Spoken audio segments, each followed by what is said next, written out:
Chances are, if you were to ask a guy what their top 5 favorite species of ducks are, that list is going to include a mallard, a pintail, and a wigeon. It is not very often you see those 3 species on a hunt, let alone shoot them. We were very lucky in this hunt that we not only saw all 3, we saw a ton of them, and we ended the day with a bunch of them. This week we're hunting Oklahoma with the crew from FowlCo Outfitters.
Go.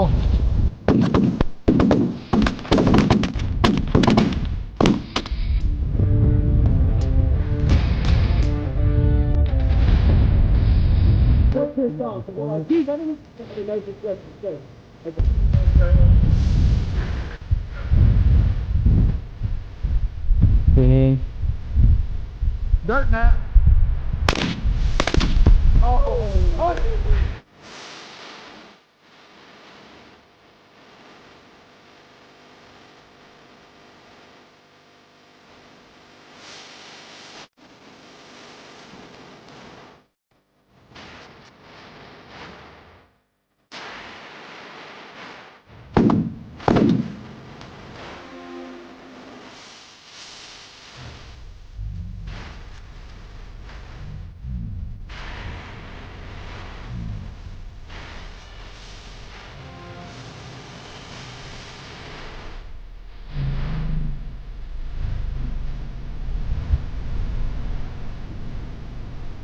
Now, this is just a small sample of what FowlCo has to offer there in Oklahoma. The area is rich in green fields, and out there on the plains, there's a good chance that you're going to have a day with real good wind.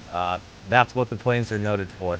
And on this day, we had exactly that. There's numerous times you'd have a flock of birds out there at 100 yards, and they are just crawling up the spread. It seemed like it'd take forever for them to finally get in there at 15, 20 yards. And man, when you call the shot, you have that fast to get up and pull the trigger, because they're going to tuck their wings and catch that wind, and they are gone that quick.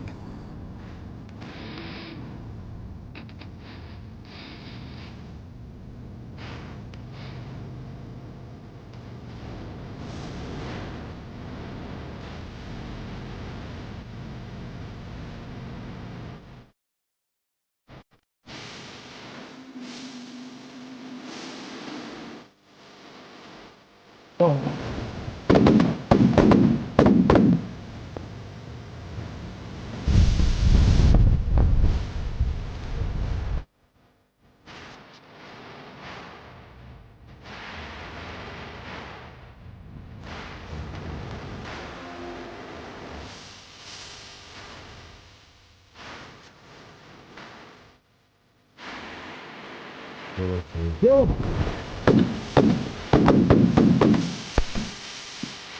You get in there.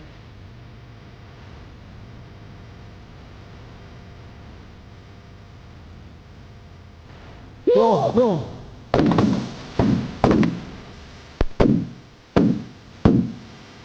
Move.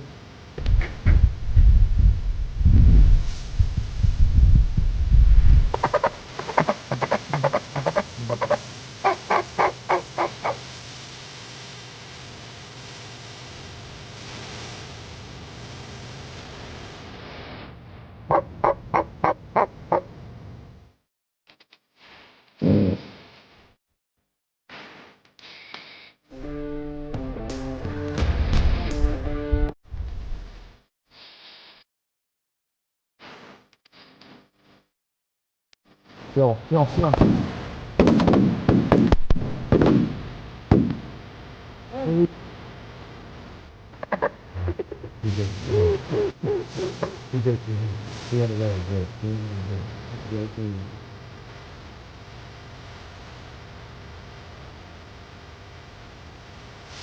Give it to that there in front. Good.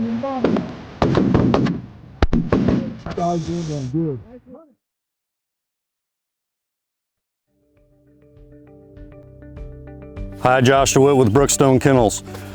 We're gonna have a look at multiple marks, multiple birds out, which happens a lot in our hunting situations, especially if we're hunting in a group and a nice flock comes in, we're gonna have multiple birds down. So we're gonna talk about how to set this up in your training and in what order you should practice with your dog when you're running on multiple marks.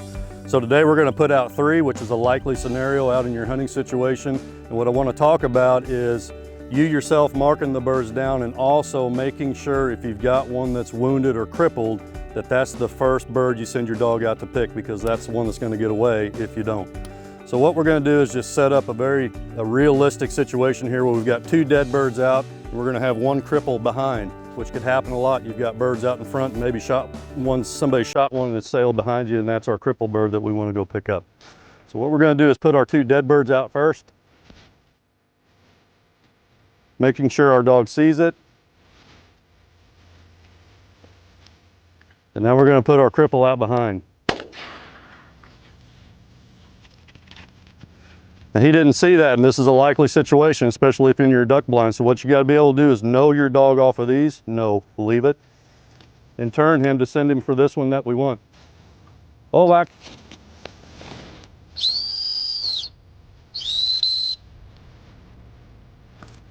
There we've got our crippled bird. These 2 behind us that are stone dead, we don't have to worry about. They're not going anywhere. Let's get our crippled picked up first. Now it's our choice. We've got 2 dead out here, so it's really our choice what we want to pick. Typically, I like to go for the short bird first, especially if the other one isn't going anywhere. So that's what we'll pick now. Whiz, heel. Hold back. Good boy. Dead. And now we'll pick our last one. Hold back.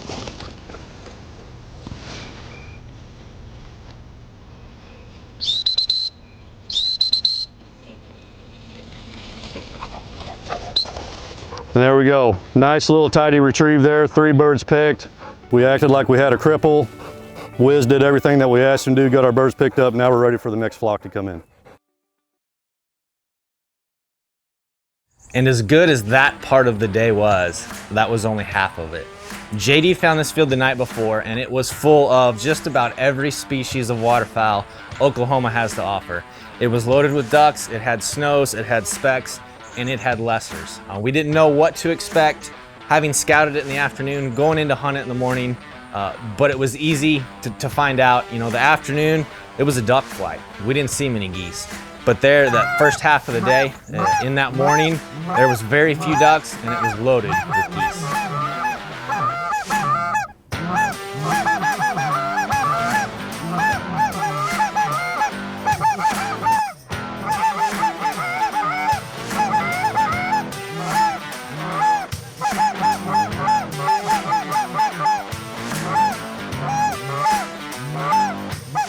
Go, go, go!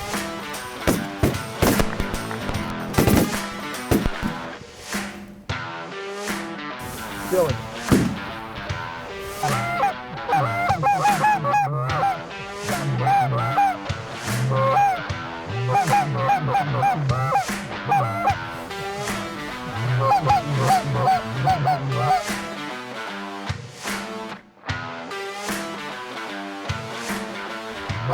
Go, go, go!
Pitch it up.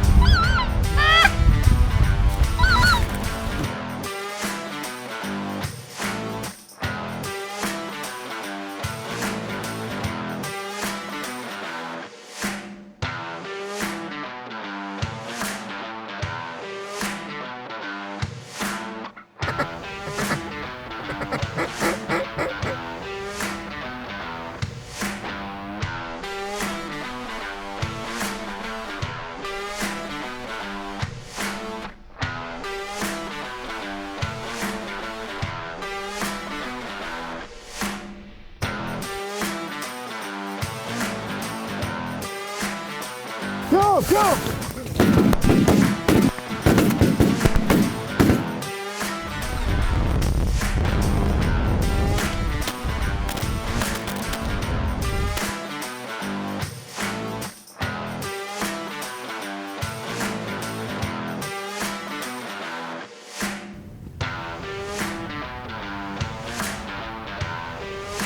Go.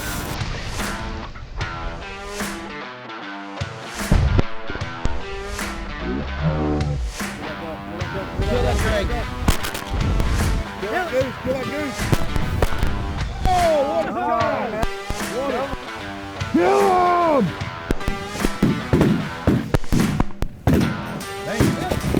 Now, this day was a prime example of what FowlCo Outfitters has to offer. The variety of different settings and terrain and the abundance of different species make this the closest experience that a guy can have hunting the United States, but it's like Canada. This area is truly the Canada of the South. Josh, JD, and the FowlCo crew are in this to make FowlCo the premier waterfowl destination in the United States. And as you can see, they're well on their way.